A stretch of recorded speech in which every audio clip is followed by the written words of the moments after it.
Voilà, on va peut-être commencer par la prière. Hein. On va demander à Dieu sa grâce, le temps que quelques-uns aussi arrivent. Voilà. Hein. Et en même temps, demander à Dieu vraiment qu'au travers de c'est vrai, de cet enseignement très important, vraiment Dieu parle à nos cœurs, nous fortifie dans la foi. Voilà, peut-être que Juliette pourrait prier, peut-être que José pourrait lever sa voix aussi, peut-être Rose. Rose, tu veux bien aussi prier, ma sœur? Voilà. Hein. On va prier le Seigneur. Alléluia. Gloire à Dieu. Nous remercions, Seigneur, pour ces instants que tu nous permets, mon Dieu Seigneur, de vivre, mon Dieu, dans la communion fraternelle, au bénéfice de ta parole. Merci pour ton serviteur, mon Dieu Seigneur, qui va nous apporter cet enseignement pour nous enrichir, pour nous faire saisir, mon Dieu Seigneur, les temps dans lesquels nous vivons, mon Dieu Seigneur, et aussi, mon Dieu Père, tu veux te glorifier dans le nom de Jésus. Parmi tous ceux qui s'approchent de toi, Seigneur Jésus, tu te révèles. Merci parce que tu envoies ta parole et ta parole, elle sauve, elle guérit, elle délivre, elle restaure, mon Dieu Seigneur. Te louons, te bénissons. Tu bénis ton serviteur, mon Dieu, qui va nous apporter ta parole. Que ton Saint-Esprit, mon Dieu, parle à travers lui, mon Dieu Seigneur, et que nos cœurs soient vivement touchés, mon Dieu Père, dans le nom de Jésus. Que toute gloire t'en revienne, mon Sauveur. Amen. Amen. Alors, merci Seigneur, merci, on veut te bénir et te louer et t'apporter nos louanges Seigneur dans cette soirée. Merci pour cette réunion que tu permets Seigneur. Merci, même si nous sommes chez nous, nous pouvons avoir cet enseignement. Bénis notre frère qui va apporter cet enseignement Seigneur. Bénis chacun de nous Seigneur, que nous ayons les cœurs ouverts Seigneur pour l'accueillir et pour comprendre Seigneur et pour mettre en application ce que tu vas nous dire Seigneur. Merci de bénir chacun de nous, merci de nous relever, merci de relever celui qui est fatigué et chargé. Celui qui est malade, Seigneur, merci à toi toute la gloire pour cette soirée. Amen. Te rendons grâce, Seigneur, pour cette journée, Seigneur. Te rendons grâce pour tout ce que tu as apporté à chacun d'entre nous, Seigneur. Te remercions pour ces moments que nous pouvons partager en ta présence, Seigneur. Nous voulons être conscients que ta présence est là parmi nous, Seigneur. Tu te saisis de ton serviteur, Seigneur, afin que ton onction soit sur lui, que ce qui nous apporte soit apporté avec l'éclaircissement de ta parole, Seigneur mon Dieu. Que ton esprit soit à l'œuvre dans nos vies, dans nos cœurs, afin que nous comprenions tout ce que tu as à nous enseigner en cette soirée, Seigneur. Nous te remercions, Seigneur, pour tout ce qui nous sera apporté, Seigneur. Merci parce que cela nous permet de te connaître encore davantage et davantage, Seigneur mon Dieu, afin que nous puissions persévérer dans tes voies. Nous te remercions pour ces moments, Seigneur. Sois glorifié pour tout ce qui sera apporté. Amen. Amen. Gloire à Dieu. Merci Seigneur. Voilà, on est heureux de se retrouver, heureux de vous accueillir. Bienvenue à tous. On a la joie d'avoir avec nous ce soir encore le pasteur Gérard Bach. Un grand merci mon frère de prendre ce temps pour être avec nous, nous apporter cet enseignement tellement précieux. Voilà, je te laisse la place sans plus tarder Gérard. Hein, que Dieu te bénisse mon frère. C'est un plaisir, voilà, et puis une joie que de pouvoir le faire. Donc, en espérant bien sûr que tout ceci, comment dirais-je, puisse porter du fruit dans nos vies, parce que le but, c'est pas simplement, bien sûr, de connaître des choses qui sont certes intéressantes, hein, mais j'essaie de mettre un petit peu de stabiliser l'ordinateur, voilà. Donc, pas simplement de voir des choses qui sont intéressantes, mais aussi de pouvoir en tirer profit et, je dirais, une certaine pratique. Parce que, bon, les temps, comme le dit la parole de Dieu, les temps sont courts et nous avons besoin aussi de nous préparer. Alors, ce n'est pas le thème aujourd'hui, hein, la préparation, ce sera la prochaine fois. Donc, aujourd'hui, on va voir, donc par la grâce de Dieu, on va essayer de voir bon, la grande tribulation, d'abord Israël et l'Église, pardon, après la grande tribulation, et aussi j'avais mis au programme la venue de l'Antéchrist. Alors, je ne sais pas si on arrivera aujourd'hui à traiter toute comment dirais-je, tout le thème de l'Antéchrist. Bon, c'est pas grave parce que si on ne peut pas tout faire, on pourra, voilà, on fera la venue et puis on fera la continuation de l'Antéchrist la prochaine fois si on n'arrive pas au bout, parce que c'est un sujet assez vaste. Et je me rends compte qu'il y a beaucoup de choses importantes. Si on en dit peu, ça peut être, comment dirais-je, aussi, c'est un de ces sujets, il faut le traiter, je dirais, presque à fond, parce que sinon on peut avoir des quiproquos. Voilà. Alors on va commencer tout simplement d'abord avec l'importance de distinguer Israël de l'Église. Je ne sais pas si vous avez ce problème en Corse, à Ajaccio, mais temps en temps, on rencontre des personnes qui vont vous dire, mais en fait, aujourd'hui, l'Église a remplacé Israël. On appelle ça la théologie du remplacement. Alors, c'est faux et c'est quelque chose que nous refutons parce que si vous faites cela, et ceux qui le font donc attribuent tous les passages qui semblent, comment dirais-je, qui sont des prophéties concernant l'Église, concernant Israël, ils les appliquent à l'Église. Alors ça veut dire que beaucoup de passages que vous allez trouver dans Ésaïe, dans Jérémie, et puis chez les prophètes et dans les psaumes et tout ça, tout ce qui concerne Israël, c'est plus pour Israël parce que Israël s'est disqualifié et maintenant l'Église a pris la suite. Donc à nous toutes les bénédictions et c'est très pratique et c'est très bien, sauf que c'est faux. C'est faux. Alors on va voir ça un petit peu dans le détail, voir pourquoi on ne peut pas accepter cette théorie. Mais pour nous, donc, c'est important. Dans le plan de Dieu, il y a la nécessité vraiment de faire la distinction entre Israël et l'Église. Hein, donc, avant, je dirais, la croix de Christ, avant que Christ vienne sur cette terre, eh bien, il y avait en fait deux humanités. C'était très clair, il y avait Israël et il y avait donc les nations. Israël et les nations. Il n'y avait que ça.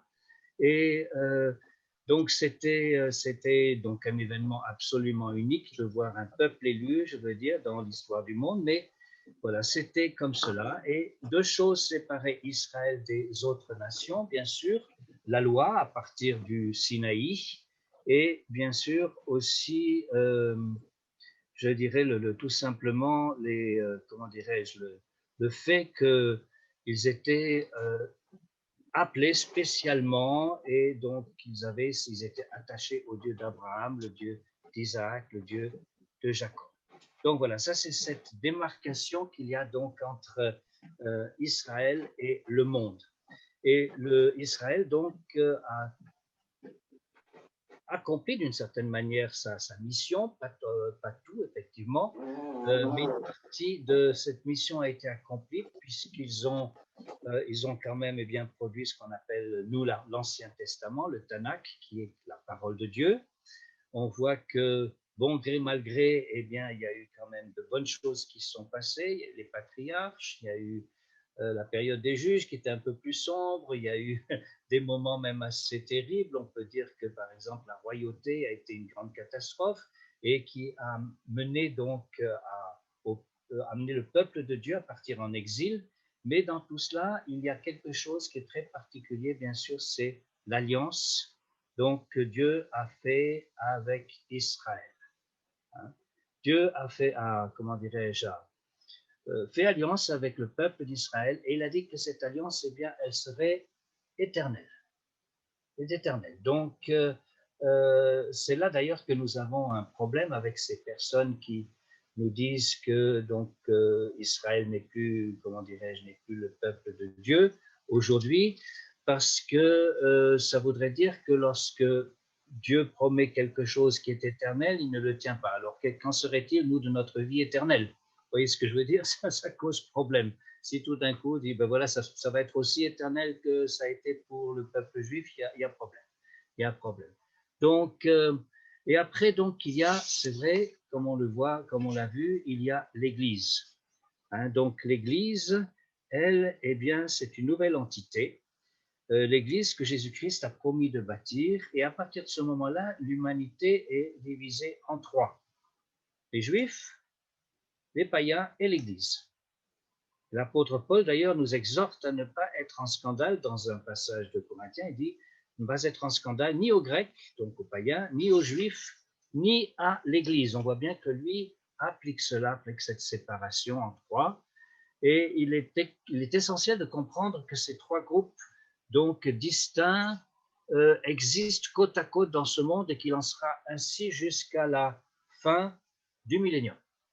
Donc, nous devons faire la distinction entre eux et c'est reconnaître aussi que Dieu agit différemment. Alors, quand je dis qu'il agit différemment, ça ne veut pas dire que nous sommes, comment dirais-je, nous n'avons pas des choses en commun, mais c'est fondamental pour comprendre eh bien, la Bible et comprendre ce que Dieu dit par rapport à ça.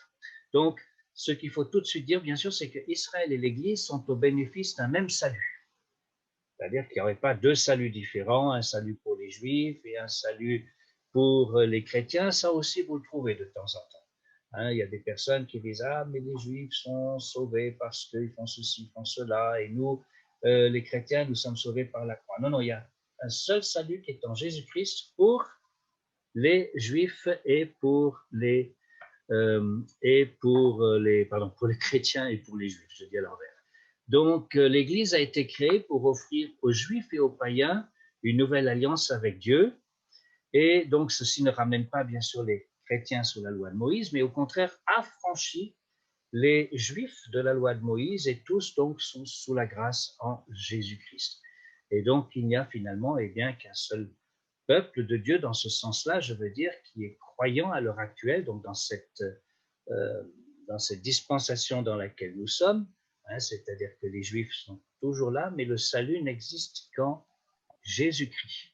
Donc ça, c'est très important de le comprendre, et ce n'est bien sûr que dans cette période particulière qui a commencé à la Pentecôte et qui va durer donc jusqu'à l'enlèvement de l'Église, où à ce moment-là, eh bien, Israël va prendre un rôle particulier. Bien, vous me suivez toujours?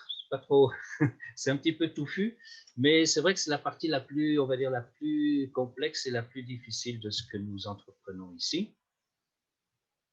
Alors, tout bien de texte biblique donc confirme que l'Église n'a pas remplacé Israël, et certains diront même, voilà, que l'Église est la nouvelle Israël. Non, l'Église constitue la nouvelle et troisième entité, et elle englobe aussi bien les Juifs que les païens. Ce sont tous ceux donc qui croient en Jésus-Christ. Voilà, et donc ceci jusqu'à l'enlèvement de l'Église. Donc nous sommes à l'heure actuelle dans cette phase qui va donc de la Pentecôte jusqu'à l'enlèvement de l'Église. Et c'est très intéressant que si vous lisez, on n'a pas le temps de le lire, hein, mais vous lisez ce que Jésus a dit lorsqu'il a prêché, enfin la première fois qu'il a lu d'ailleurs, c'est pas un prêche réellement, c'était plutôt une lecture de la Bible, et qu'il a fait ça donc dans l'évangile de Luc. Et vous le voyez donc en train de lire pour la première fois, on lit dans le rouleau, il va lire le chapitre 61. Hein, donc, il dit « L'Esprit de l'Éternel est sur moi, car il m'a envoyé il a mis son esprit sur moi pour prêcher l'Évangile aux pauvres, etc., etc. » Et puis, c'est très intéressant parce que ce passage s'arrête à un certain moment, et Jésus s'arrête juste, pardon, excusez-moi, chat dans la gorge, il s'arrête juste à ce moment où il dit, eh bien, voilà, il m'a envoyé pour annoncer une année de grâce, donc de l'Éternel. Et en fait, il coupe, si vous voulez, il coupe le texte qui se trouve dans l'Ancien Testament en deux. Si vous allez dans l'Ancien Testament, vous voyez que ça ne s'arrête pas là. Une année de grâce du Seigneur et un jour de vengeance de notre Dieu. Et alors nous, aujourd'hui, nous sommes dans cette année de grâce. C'est bien sûr l'année, ici c'est symbolique, ce n'est pas une année, mais c'est donc tout ce temps qui va de la Pentecôte jusqu'à l'enlèvement. Et c'est important pour nous parce qu'on voit qu'après, eh bien, l'année de grâce, elle se termine. Après, on n'est plus sous la grâce. La grâce se termine à ce moment-là et vient un temps de jugement. Un temps de jugement dans lequel eh bien, Israël va avoir un rôle à jouer très important, et c'est ce que nous allons voir un petit peu plus loin. Alors, je ne veux pas trop m'attarder sur les fausses doctrines. Si vous n'avez pas rencontré, oubliez-le. Si vous le rencontrez un jour, rappelez-vous tout simplement que ce n'est pas exact. Le problème de la théologie du remplacement, c'est que d'une certaine manière, eh bien, ça prive finalement l'Église d'abord de certaines choses, ça prive les Juifs d'autres choses. Pour être clair, si la théologie du remplacement est vraie, si elle était vraie, ça voudrait dire que le fait qu'Israël soit revenu dans son pays et redevenu une nation et a eu son indépendance le 14 mai 1948, eh bien, en fait, ça n'a rien à voir avec le plan du salut. C'est un hasard. Hein, c'est un hasard. Oui, c'est quelque chose qui est arrivé, d'accord, on ne peut pas le nier, mais ça n'a rien à voir avec la Bible. Alors moi, comment dirais-je, quand j'entends ça, les bras m'en tombent. hein, parce que je crois que c'est un grand miracle.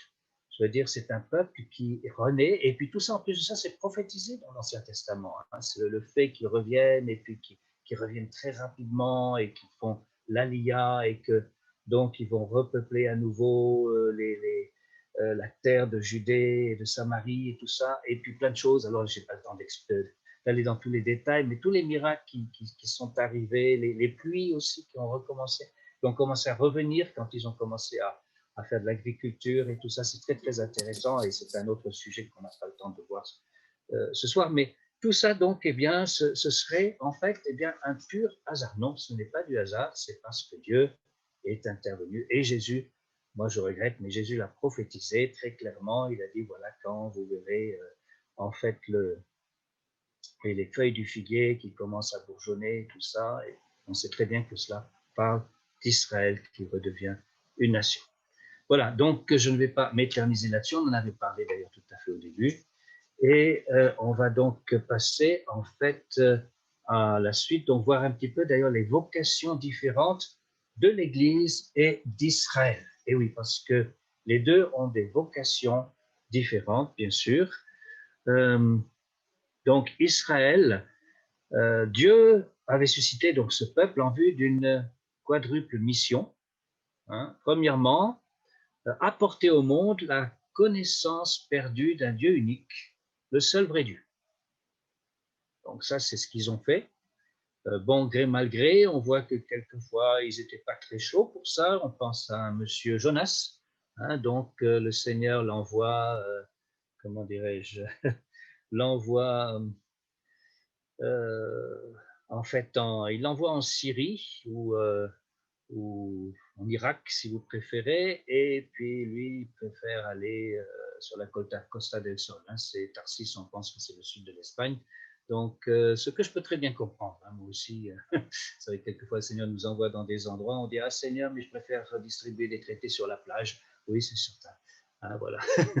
Mais bon, on ne peut pas toujours choisir comment dirais ce que Dieu nous demande. Et donc, il était témoin, et on voit qu'il était vraiment réticent. Il n'avait pas du tout envie d'aller voir les Assyriens qui se situent dans ces régions-là. Hein, c'est un peu à cheval sur tous ces pays, et qui étaient connus comme les gens les plus cruels de son époque. Mais Dieu savait ce qu'il faisait, puisque ce peuple, après, donc, eh bien, s'est repenti, et puis au travers d'un grand périple, Jonas a finalement, eh bien, obtempéré et finit par faire avec un peu de, oui, un petit peu un pincement de cœur, il a fini par faire la volonté de Dieu. Donc voilà, il vaut mieux le faire, je dirais, avec joie et avec gaieté de cœur. Alors, c'est ce que Israël devait faire, apporter au monde la connaissance perdue d'un Dieu unique, ensuite donc écrire la Bible, on l'a déjà dit, donc le livre de la révélation de ce Dieu unique sous l'inspiration de Dieu. Alors ça s'est fait bien sûr en plusieurs étapes, ça s'est fait avec différents auteurs, différentes périodes, mais tous ceux qui, comment dirais-je, sont ouverts à ce que ce livre nous apporte, eh bien, constatent qu'il y a quelque chose de particulier dans ce livre, c'est, je dirais, son unité, c'est cette inspiration. Pour moi, il est impossible que des gens aussi différents et de différentes périodes puissent écrire avec une telle unité sans qu'il y ait eu effectivement inspiration du Saint-Esprit. Sinon, on aurait, comment dirais-je, une compilation de toutes sortes de choses religieuses, mais qui seraient toutes en désaccord les unes avec les autres. Non, là, on voit qu'il y a une unité parfaite. Ensuite, donc, apporter aux hommes le Sauveur promis, car nous savons, Jésus l'a dit, le salut vient des Juifs.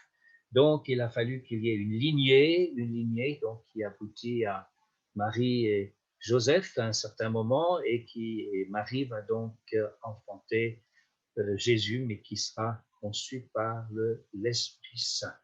Donc tout ça, ça faisait partie du plan de Dieu. Et enfin, la quatrième chose, c'était être la bannière des nations et proclamer le salut de Dieu à la face du monde.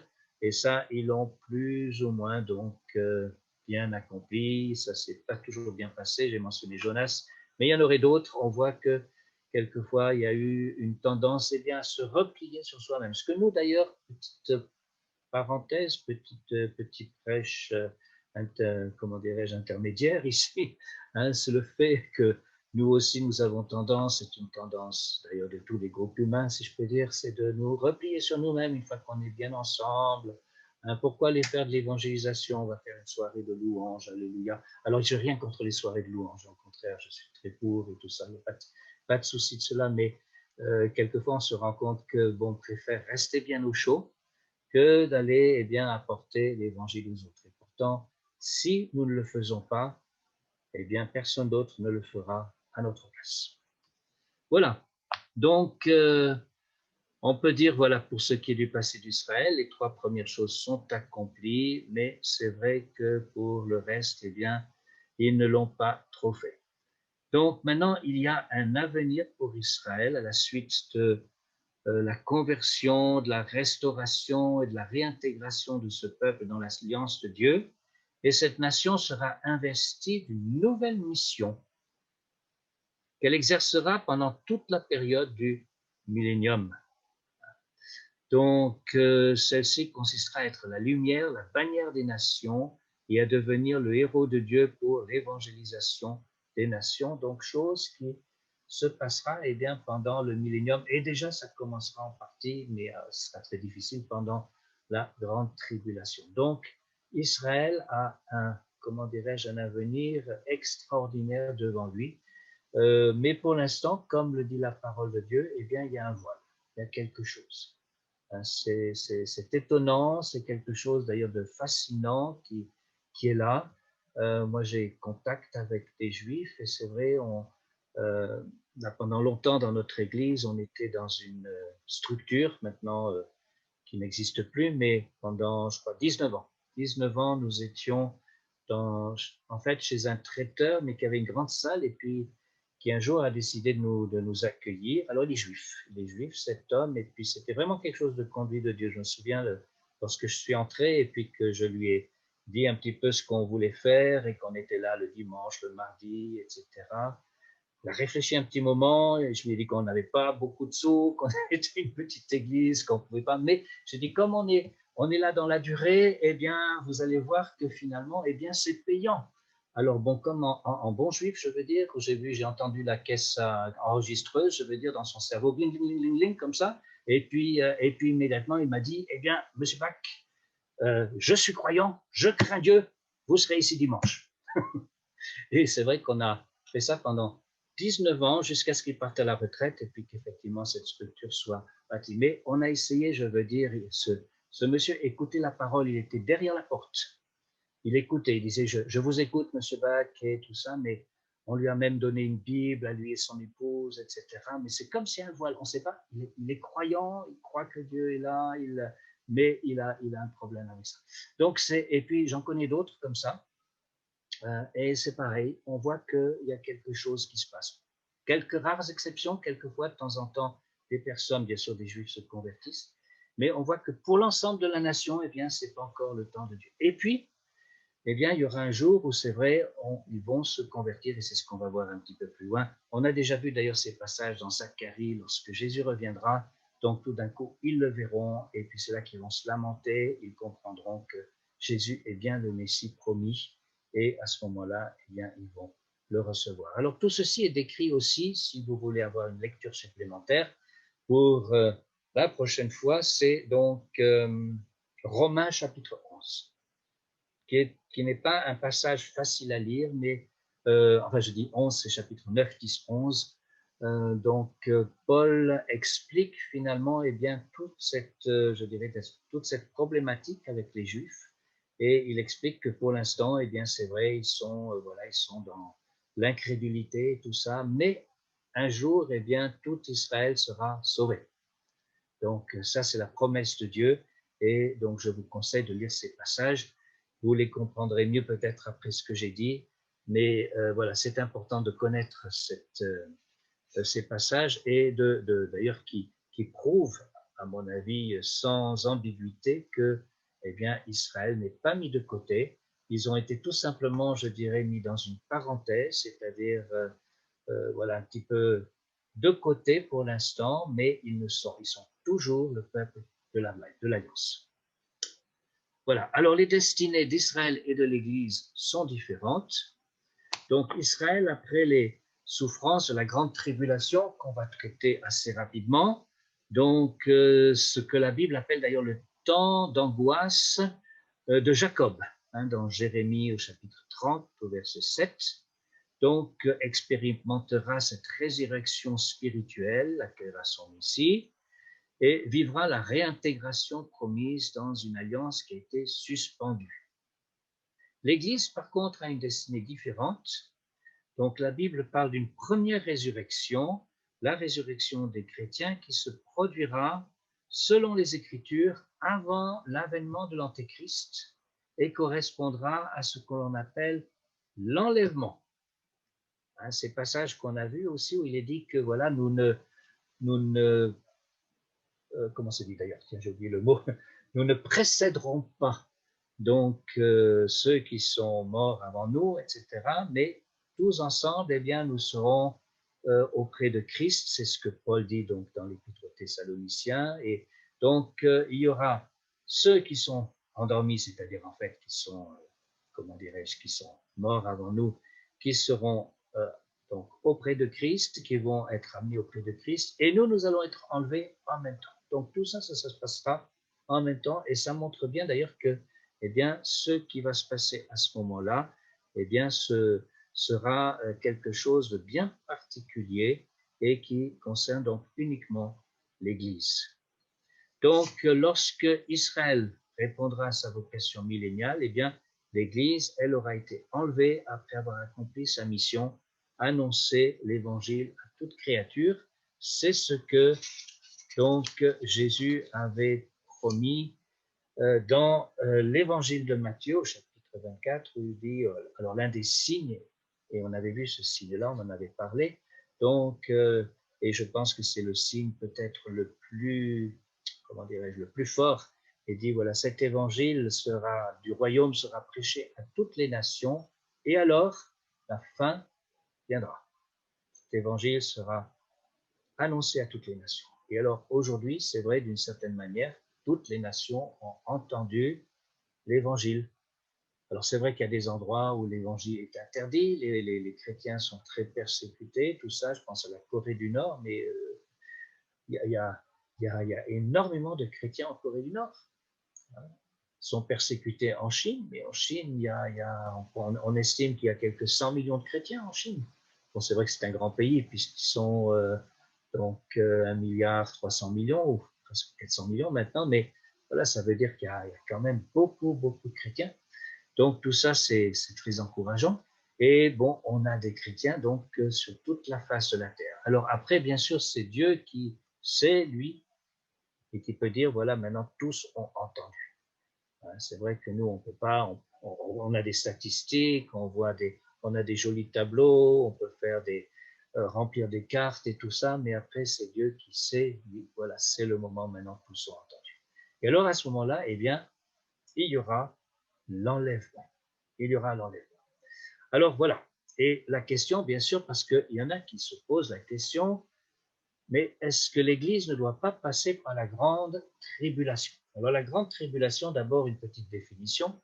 Hein, la grande tribulation est cette période de 7 ans, je veux dire, dans laquelle, eh bien, tout va changer, je veux dire, et où l'Antéchrist va d'abord se présenter comme étant quelqu'un qui va apporter son aide au monde et devenir finalement comme un sauveur. Il va avoir un programme politique, il va avoir un programme financier, tout ça, on va voir.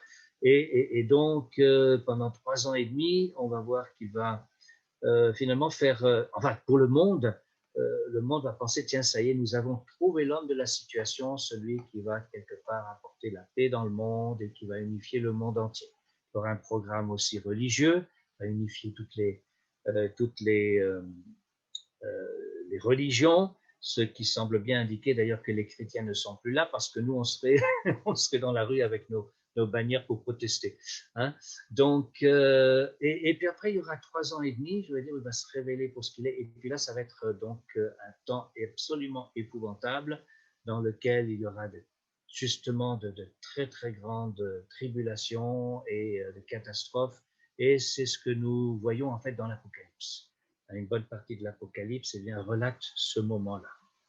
Alors, Donc, d'abord, à qui est destinée la grande tribulation? Hein, parce que finalement, à quoi ça sert, je veux dire? Est-ce que ça a un but? Alors, d'abord, la grande tribulation, on va voir, n'est absolument pas destinée à l'Église, puisque c'est un temps de jugement. C'est un temps de jugement des nations et aussi un temps de restauration pour Israël. Ça, ce sont deux choses qui sont très importantes, parce que quelquefois, les gens disent, oui, mais la tribulation, oui, c'est un peu compliqué. Non, non, il y a un but. Hein, vous savez, Dieu ne fait pas les choses n'importe comment, il a un plan, il a un but. Donc, le jugement des nations et la restauration d'Israël. Donc, il ne faut pas être dans la confusion à cet égard, parce qu'on pourrait avoir quelques faux raisonnements, des prises de position qui ne seraient pas bibliques. Alors, la grande tribulation concerne les nations. Elle est, comment dirais-je, destinée à mettre un terme final à la rébellion des nations. Donc, un temps de jugement de la part de Dieu pour toutes les nations qui ont été en rébellion contre lui. Et c'est vrai que ça manifestera bien sûr la justice de Dieu à l'échelle mondiale, et cela peut être comparé au déluge du temps de Noé, c'est ce qui nous est dit d'ailleurs dans Matthieu 24, hein, que voilà, il sera exactement là, ça va se passer de la même manière. Et c'est vrai qu'on y voit d'ailleurs, on voit dans le symbole de l'arche de Noé, on voit Dieu qui ferme la porte de l'arche, et puis après, bien sûr, l'arche est portée par les eaux, et donc après, c'est une destruction au niveau de la terre. Bon, là, ce sera un petit peu différent, il n'y aura pas de l'eau, mais ça sera, je dirais, le principe restera le même.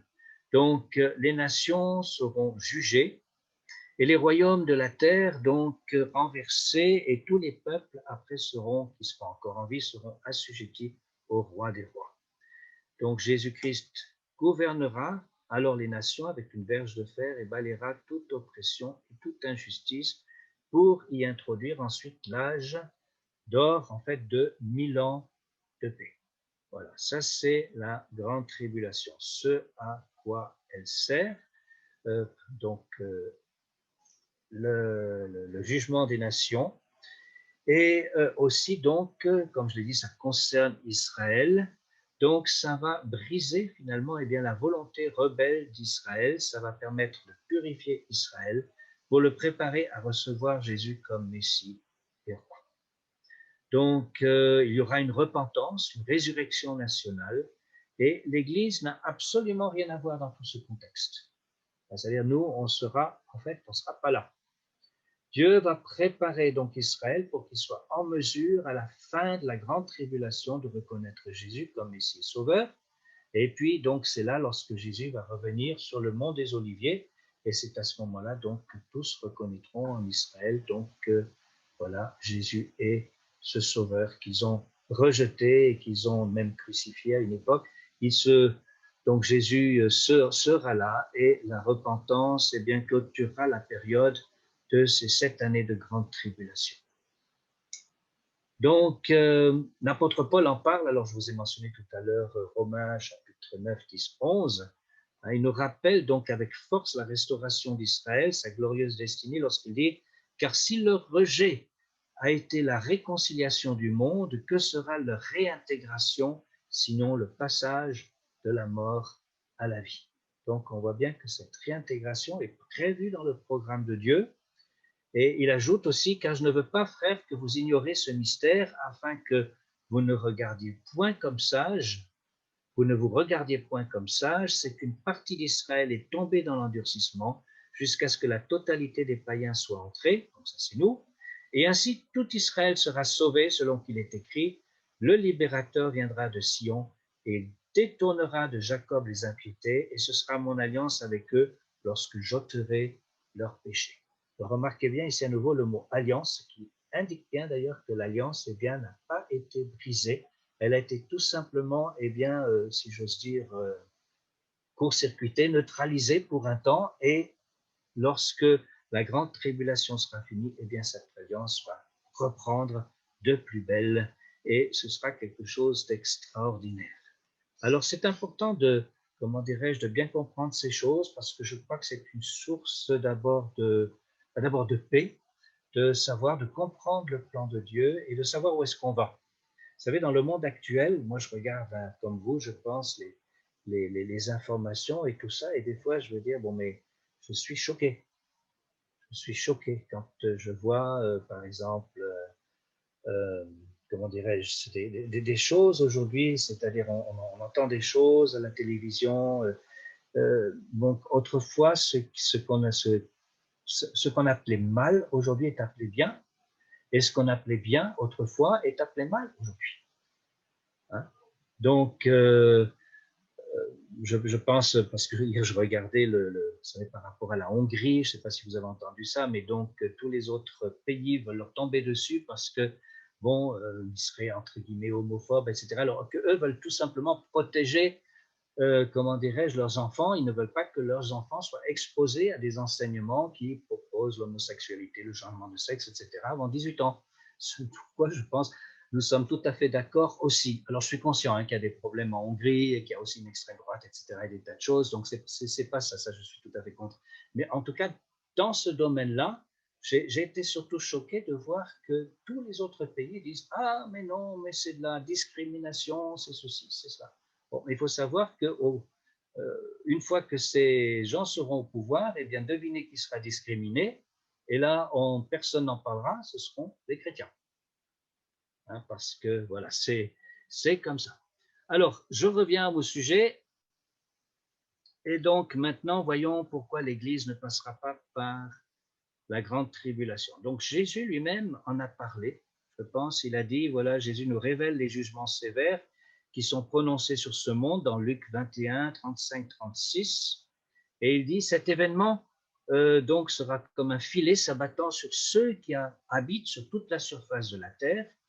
Il exhorte ensuite l'Église en ces termes, il dit « Veillez donc et priez en tout temps, afin que vous ayez la force d'échapper à toutes ces choses qui arriveront et de paraître debout devant le Fils de l'homme. » Alors, quelles sont les choses auxquelles l'Église échappera? Eh bien, ce sont les jugements de la grande tribulation. Donc, il est possible d'échapper à ces jugements.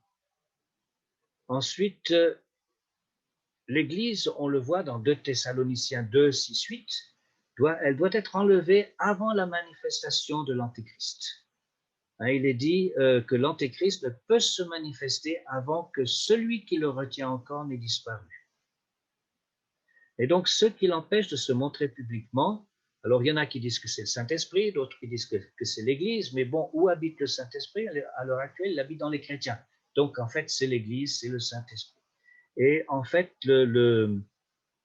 comment dirais-je, l'Église, lorsqu'elle disparaîtra, eh bien, permettra à l'Antéchrist, en fait, de se manifester pleinement. Il n'y aura plus cette chose qui le retient.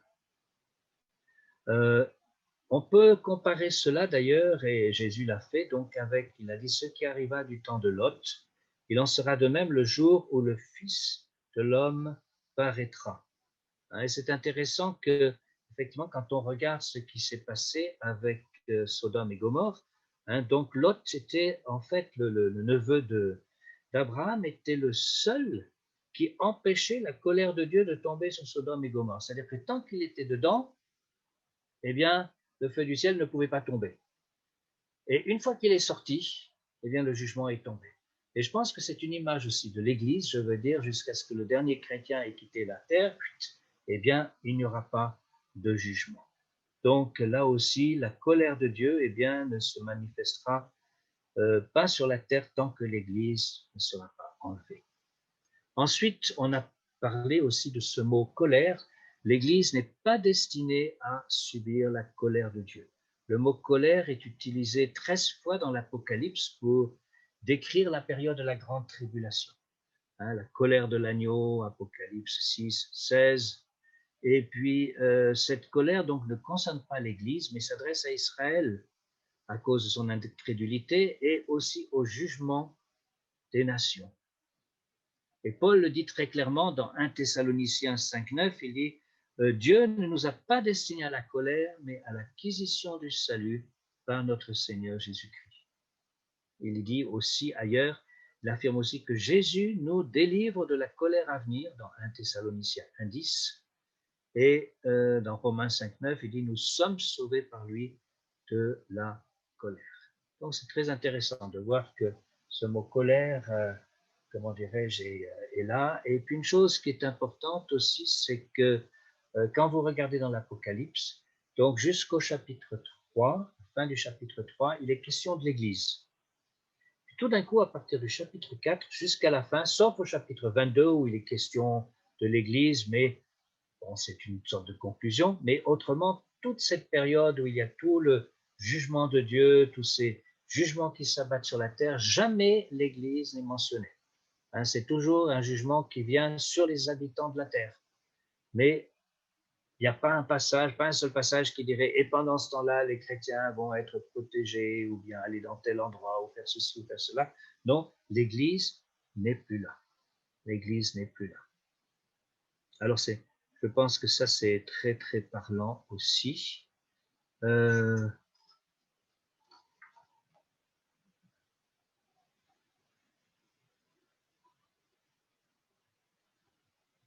Alors, qu'est-ce qu'on peut dire encore?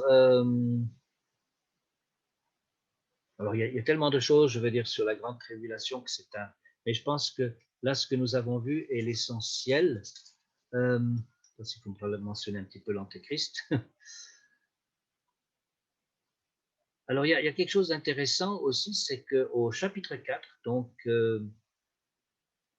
Jean dit dans l'Apocalypse, hein, après cela, je regardais et voici une porte était ouverte dans le ciel. La première voix que j'avais entendue comme le son d'une trompette et qui me parlait dit « Monte ici et je te ferai voir ce qui va arriver dans la suite. » Donc, et alors c'est intéressant que cette illustration quelque part semble parler comment dirais-je, aussi de l'enlèvement. Hein? Quand vous prenez par exemple Apocalypse 4:1, il est dit, vous y trouvez aussi le son d'une trompette, il est question d'une voix et l'enlèvement au ciel. Et quand vous prenez un Thessaloniciens 4:16-17 qui parle de l'enlèvement, eh bien, ce passage clé de l'enlèvement, il est dit, car le Seigneur lui-même a un signal donné, donc à la voix d'un archange, au son de la trompette de Dieu, hein, et ensuite il dit, nous les vivants qui serons restés, avec eux, nous irons à la rencontre du Seigneur. Donc, tout ce vocabulaire, si vous voulez, est le même que vous trouvez dans l'Apocalypse, au même endroit. Hein, c'est très, très intéressant.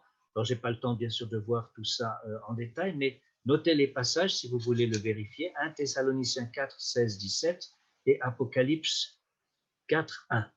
Donc, vous verrez le son de la trompette, pardon, une voix et l'enlèvement au ciel. Et là, dans le passage qui parle de l'enlèvement dans 1 Thessaloniciens, 1 Thessaloniciens, c'est bien ça, 1 Thessaloniciens 4:16-17, vous avez la même chose. Vous avez donc la voix, le son de la trompette, et puis après, donc, les personnes qui sont enlevées sur les nuées à la rencontre du Seigneur. Donc, je pense que ce n'est pas un hasard et qu'il faut en tenir compte. Donc, voilà. Alors, la grande tribulation, comme je l'ai dit, pour Israël, non pour l'Église. Et enfin, je dirais dans Apocalypse 3, verset 10, on va voir encore cet élément. Là, il est question de l'Église, hein, parce qu'on est au chapitre 3 de l'Apocalypse. Il est dit, parce que tu as gardé la parole de la persévérance en moi, je te garderai aussi de l'heure de la tentation qui va venir sur le monde entier pour éprouver les habitants de la terre. Donc ça, c'est Apocalypse 3:10. Et c'est très, très intéressant. Ce passage aussi nous dit, voilà que, eh bien, il fait allusion à la période de la grande tribulation et donc, les habitants de la terre, c'est le vocabulaire qu'on trouve après dans toute la période de la tribulation. Et il est dit donc, eh bien, que voilà, ils vont être protégés, ils vont être gardés pendant cette période. En fait, ils vont être finalement, eh bien, enlevés. Donc voilà, ce qu'on peut dire sur cette espérance. Et je pense que c'est une des motivation. Vous savez, il y a des gens aussi quelquefois qui nous disent, ah, mais vous êtes de ces gens qui, quelque part, eh bien, vous voulez être enlevés avant qu'il y ait vraiment des choses qui se passent et tout ça. Oui, mais je pense que c'est une promesse de Dieu. Ce n'est pas simplement qu'on veut, c'est tout simplement que Dieu le dit dans sa parole. Et je dis que c'est une espérance parce que c'est vrai, Dieu va nous enlever. Alors, ça ne veut pas dire que nous sommes exempts de tribulation, nous qui vivons avant la grande tribulation. Il y a des tas de gens aujourd'hui, moi je pense que pour eux, la grande tribulation, ils la vivent déjà. Hein. Vous prenez les chrétiens en Corée, vous prenez certains d'autres chrétiens qui sont au Yémen ou dans des endroits comme ça, je vous assure que c'est pour eux, ils sont déjà dans la tribulation.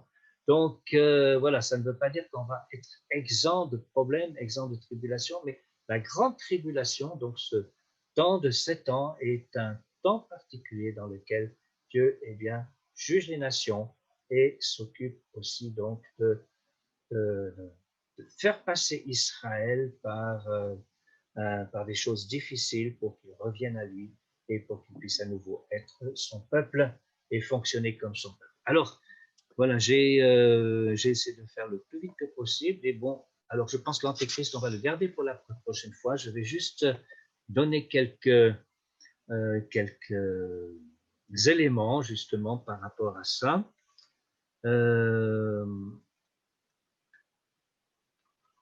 Gérard, est-ce Oui. que je peux poser peut-être par rapport à ça, à ce que tu viens de dire, Oui. une ou deux questions? Oui, bien sûr. Peut-être que certains se posent aussi quand tu as dit que tous les croyants tous les chrétiens seront enlevés. Bien sûr qu'on comprend les disciples de Christ, ceux qui marchent avec Dieu, qui ont une communion avec le Seigneur, qui sont nés de nouveau, parce que c'est pas ceux qui fréquentent les églises ou qui ont une carte de membre simplement dans une église. Je veux dire, certains resteront aussi, parce que il y en a qui vont être enlevés, d'autres vont rester. Et alors, je pense que cette période de grande tribulation aussi, ça va être des moments terribles. On connaît la tribulation sur la terre, c'est vrai, de grandes détresses, mais ça va être encore plus terrible parce que, comme tu disais, le Saint-Esprit n'est plus là, l'Église n'est plus là. Et aussi, pendant cette grande tribulation aussi, il va y avoir des conversions, voilà. mais au travers de souffrances terribles. C'est là où ça va être très dur. Je voulais juste... J'allais le traiter dans la section Antéchrist, justement, parce que l'Antéchrist va justement persécuter, je veux dire, tous les croyants de cette époque, de quelque bord qu'ils soient, tous les vrais croyants. Donc, ça sera un temps terrible. Mais ça, je pense qu'on le gardera pour la prochaine fois. Hein. Mais peut-être pour abonder dans ce sens, donc, de ce que, c'est vrai, parce qu'on ne pense pas toujours à tout, il est évident que ceux qui seront enlevés, donc, c'est la véritable Église. C'est-à-dire tous les chrétiens qui sont nés de nouveau, qui marchent avec le Seigneur, qui sont fidèles au Seigneur.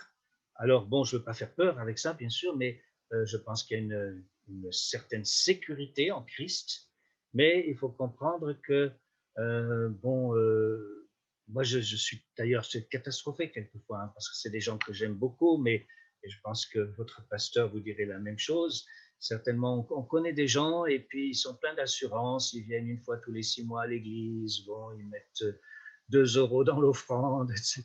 Donc, et des choses comme ça. Hein, je veux dire, et puis on se dit, tiens, mais est-ce qu'ils sont vraiment nés de nouveau? Est-ce qu'ils connaissent le Seigneur? Hein? Alors, bon, c'est toujours très, très compliqué, bien sûr, comment dirais-je, de faire une évaluation. Heureusement, c'est Dieu qui sait et qui connaît le cœur des personnes. Nous, tout ce qu'on peut faire, bien sûr, en tant que pasteur, là, en l'occurrence, c'est de prêcher la parole de Dieu, de apporter tout ce que nous savons, mais on sait qu'il y a des gens qui, quelquefois, font semblant. Pour moi, c'est impensable, mais je l'ai vu. Je l'ai vu et il y a des personnes qui malheureusement ne sont pas dans le coup. Et donc, il faut prier pour cela. Hein, comme j'avais un frère ici sur la région, là, il parle, quand il parle de cela, il parle, oui, quand on parle du même sujet, il dit, oui, il y a les inconvertis, mais il y a aussi les déconvertis, les sous-convertis, les mal convertis. Donc, c'est vrai que nous, on ne peut pas trop faire, on ne sait pas quelquefois, on se pose vraiment la question. Est-ce que c'est un chrétien rétrograde ou bien est-ce qu'il n'a jamais véritablement rencontré le Seigneur? Et des fois, ce serait bien si on pouvait s'adresser aux gens comme ça, mais bon, c'est très compliqué parce qu'on peut les blesser, il faut faire très attention. Mais bon, on essaie d'être vigilant, d'être attentif, de faire des appels qui correspondent aussi à leur cas. Voilà. Mais alors, pour ce qui nous concerne, dans notre cas ici, c'est vrai qu'à ce moment-là, je veux dire, il n'y aura que ceux qui connaissent véritablement le Seigneur, qui ont une relation avec Dieu. Est-ce que tu as une relation avec Dieu? Est-ce que j'ai une relation avec Dieu? Est-ce que je peux dire, tiens, mais voilà, je connais le Seigneur, est-ce que je vois sa main dans ma vie tous les jours, etc. Alors, peut-être pas tous les jours, mais enfin, c'est ce que je veux dire, régulièrement, est-ce que Dieu est présent dans ma vie? Est-ce que j'ai des réponses aux prières, tout ça? Parce que tout ça, ça fait partie de la vie normale du chrétien. Et aujourd'hui, on a souvent autour de nous un christianisme light, si je peux dire ainsi, un christianisme très léger, sans repentance, sans voilà, c'est Jésus, c'est le Jésus fun, quoi. C'est un christianisme bisounours, quoi, comme disait aussi quelqu'un. Donc tout ça, c'est pas très très bon. Non, bien sûr, il y a de grandes bénédictions en Jésus-Christ, mais ça passera toujours par, je dirais, par la petite porte qui est celle de la repentance, et puis par un chemin étroit qui après s'agrandit d'ailleurs. Voilà. Est-ce que j'ai répondu à la question? Bon. Oui, il y a quelques vidéos d'ailleurs. Bon, elles font un peu. Alors, je ne sais pas s'il faut les regarder. Moi je ne vais pas trop voir ces trucs-là, mais on m'en a montré une, effectivement, où il y a tout d'un coup, il y a l'enlèvement dans une église, et puis on voit, pouf, tout d'un coup, il y a un grand bruit, et puis les personnes sont parties. La moitié des personnes sont parties, et puis les autres sont restées. Puis alors là, bien sûr, ils se mettent tous à prier, à crier, etc. Mais bon, là, voilà, il va falloir passer par la grande tribulation. Oui, il y aura des conversions dans la grande tribulation. Hein, je pense qu'effectivement, beaucoup de nos chrétiens, en fait, rétrogrades ou ceux qui, voilà, qui se moquaient un petit peu de Dieu, voilà, ben, tout d'un coup, ils vont devenir sérieux. Et puis ils vont dire, ah là là, bon, mais il y aura ça sera beaucoup plus difficile. Donc, nous, ça rejoint d'ailleurs l'année de grâce du Seigneur. Hein, relisez ça et puis allez voir dans Ésaïe 61 et un jour de vengeance notre Dieu. Donc, faites tout pour que vous soyez dans l'année de grâce, que vous faites partie de cela. La porte est grande ouverte. Hein, donc, le Seigneur nous accueille et puis après comment dirais-je, après vient le jour de vengeance de notre Dieu et ça, il faut l'éviter. Il faut l'éviter à tout.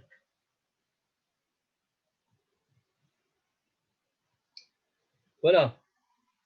Donc, alors comprenez bien, je ne suis pas non plus vous savez, on m'a dit qu'il y avait deux types de prédicateurs un jour. Il y a celui qui est, comment dirais-je, qui est habillé tout en noir, il a des chaussons noires, des chaussettes noires, un pantalon noir, une veste noire, une chemise noire, un chapeau noir, etc. Et puis il prêche, le chemin est étroit et peu nombreux sont ceux qui prêchent ce chemin. Et puis il y a l'autre prédicateur, il a, comment dirais-je, un pantalon rose, une chemise verte, une veste orange et une cravate à pois jaune. Et puis il dit, voilà, voilà, Jésus est venu pour apporter la joie, la paix, l'amour. Qui veut recevoir la paix, la joie, l'amour? Alors tout le monde lève la main, bien sûr. Alors, si vous voulez, c'est deux extrêmes. Hein, parce qu'en fait, les deux messages sont vrais, mais quand on ne prêche que la moitié, c'est faux. Vous voyez ce que je veux dire? Il y a les deux. Nous avons la joie, la paix et l'amour, et parce que nous sommes entrés par cette porte que Jésus nous a montrée, et notre vie a changé. Ok, voilà. Bon, comme ça, j'ai fait ma petite prédication d'évangélisation aussi. Voilà, en Corse. Je peux mettre ça sur oui. Voilà, si peut-être il y a des questions, hein, si certains ont des questions. Voilà, parce que je pense que l'Antéchrist, on laisse de côté aujourd'hui. Je ne sais pas, non, sinon continue, hein, si tu devais continuer ton étude. Oui, non, mais on est arrivé là, je pense, au temps des questions. De toute façon, il reste 3 minutes ou 4 minutes, je crois. Oui, 3-4 minutes. Donc, oui. Moi, Vincent, je voulais vous remercier pour vos prédications, Marc de Corse, parce que c'est juste et c'est bon d'entendre ce que vous avez dit. C'est des vérités qui parlent à mon cœur. Bon, voilà. Et je vous remercie beaucoup. Gloire à Dieu. Voilà. Bon, je précise que moi, en fait, j'ai pas grand-chose à dire. Tout ça, c'est dans la parole de Dieu, donc c'est ça peut être vérifié, ça peut être relu et je pense que… Ça a parlé à mon cœur, c'était des vérités, c'est ce que je vis aujourd'hui et je vous remercie parce que ça a touché mon cœur. Gloire à Dieu. Merci Gloire. Marc. Voilà, est-ce qu'il y a d'autres personnes qui voudraient intervenir, qui ont une question? Voilà, on peut profiter, on a cette liberté.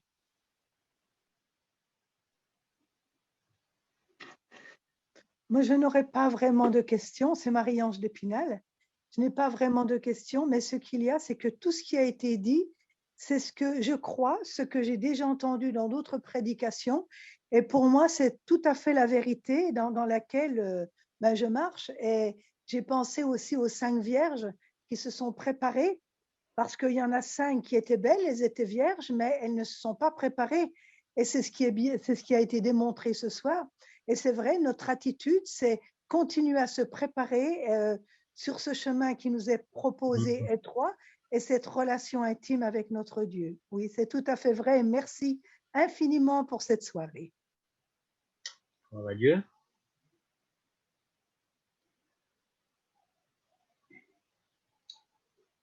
Alors, d'ailleurs, je ne sais pas combien de sessions on aura encore. Il faut que je vois avec votre pasteur, parce qu'en tout cas, il y en aura une, c'est sûr. Après, je ne sais pas si… On va voir, parce que du coup, on a… Mais je pense qu'on peut peut-être tout faire la prochaine fois. Mais on verra. Mais l'idée est celle-ci, c'est que dans en fait, la fin de cette série d'études, c'est justement comment se préparer au retour de Jésus-Christ. Donc là, vous avez dit donc une grande vérité, parce que dans tout ça, et oui, soyons prêts.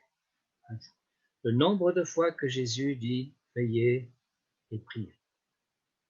C'est incroyable. Faites, prenez une concordance, vous verrez, chaque fois il a dit « veillez et priez, veillez et priez, veillez et priez ».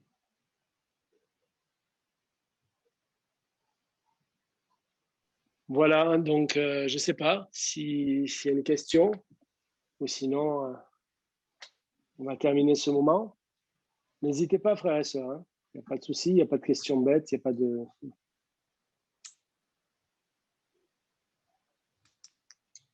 Voilà, un grand merci Gérard, un grand merci pour ce temps que tu nous as accordé, hein. Bon, ben, voilà. Merci. Oui, et puis on se contacte, on va voir ça, hein, pour la suite là. Oui, oui. Et puis peut-être à Ajaccio dans peu de temps, je ne sais pas. Voilà. Si le vent, s'il y a un grand vent qui souffle et qui nous amène. Oui, voilà. En tout cas, un grand merci mon frère pour ce temps que tu nous accordes, hein. Ouais. Merci, on bénit Dieu pour cette parole, pour la parole de Dieu. On veut être prêt, on veut, voilà, hein. En tout cas, merci Seigneur pour sa grâce. Peut-être qu'on pourrait terminer ce moment de prière. On nous a demandé de prier aujourd'hui pour des enfants, Kédia et Lucas, qui ont perdu leur grand-père.